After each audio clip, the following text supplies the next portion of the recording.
ကာနဲ့ပတ်သက်တာယုံကြည်အောင်ပြောရင်နော်လက်တွေ့ယထာထွက်ကန်ဒီမှာလူတယောက်ကတွေးထောင်နေရ200တန်းအစုပ်တရွက်ရှိတော့သိမ့်ထားသူတငယ်ချင်းပြ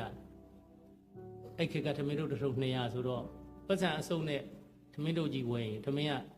200တန်းတစ်ပိုင်းပြတ်ယထာရနေတော့သွားဝယ်ရင်ထမင်းတို့ရောင်းတဲ့လူက200တန်းတဝက်အစုပ်ကြီးနဲ့ဆိုရင်ထမင်းတို့ပေးမလားယထာထွက်ကန်ဒီကြောင်းနဲ့ယထာထွက်ကန်ဒီမှာဟဲ့ထမင်းတို့တွေလာအောင်ဆိုထမင်းတို့ရပြေးတယ်ထမင်းတို့တစ်ထုပ်ပေးဟာပြေးလဲဆိုထမင်းတို့ပြီးတော့ပတ်စံတော်ကြချလိုက်တော့ဘန်းနဲ့ပြစ်ချထမင်းတို့လေးပေးလိုက်ငင်းနဲ့ထိုင်ရင်းနဲ့ပြောတွေ့လားဒါငါညံရှိလို့စောစောကအဆုပ်ဆိုရင်ဝယ်မရဘူးတဲ့